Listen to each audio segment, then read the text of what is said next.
Keeping on the come up with a 211 in my mind, persuaded by the devil, gripping on my blade, passing now, searching for a lick that I can hit with murder in my soul, swinging bending corners in the 67 Elko. I can't be the only one that was weirded out when I first heard about One Piece and discovered that the main character's power was being made of rubber. Physically and psychologically, it doesn't seem like an attractive or powerful trait to give the main character, unlike other shonen superpowers like fire or raw energy. But I think I just got it. Something that perfectly explains such a weird choice in a main character's power. The answer is flexibility, adaptability, stretching and filling the missing pieces accordingly. Both Rubber and, I believe, Luffy too, can do both of these things. And that really is one of the most exciting abilities to give a protagonist, the capability of perfectly adapting to every situation and every foe, thus beating them without fail.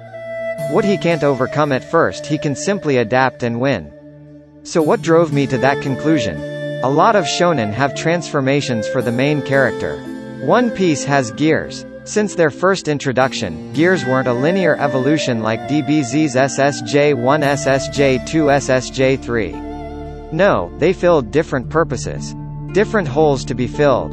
When you need the greatest speed, you have gear second. When you need the greatest impact, you have gear third. When your life is on the line and nothing else will beat the enemy, you can combine gears at the cost of putting your own life at risk. From the get-go, gears were about adapting to different challenges. And then came Gear 4th. Gear 4th and its, as of now, 3 different forms threw a wrench in what people used to think about gears.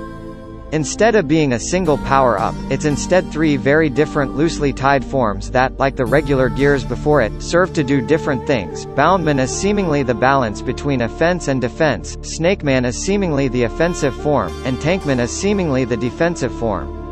And it's exactly this concept plus gear combination like we saw in the end of the Thriller Bark arc, that drove me to the conclusion that Luffy's power of rubber relates to flexibility. By combining different gears, second or third or both, with different Gear 4th forms, Luffy can become, by far, the most adaptable fighter in all of One Piece, without even taking things like Devil Fruit Awakening and more gears into consideration. Think about it. By counting gear second plus third as one gear, and combing gears accordingly, he would have a whopping 12 different forms.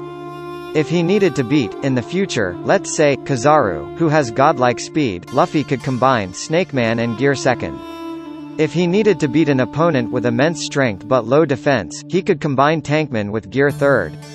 If he needed a trump card with every option covered, by combining Boundman with both gear second and third, he would have every stat extremely high. If he has to be stealthy and end everything in one blow without alerting the enemy, Snakeman plus the other 2 gears would do the job. There are so many different possibilities it's difficult to grasp how many. It would truly bring a whole new level to the iconic phrase he used many times when being shot with bullets, because I'm made of rubber, this time not to an enemy shooter, but in response to why his opponent lost. Whatever his enemy's weak point is, he could take advantage of it. By powering up the stat needs the most.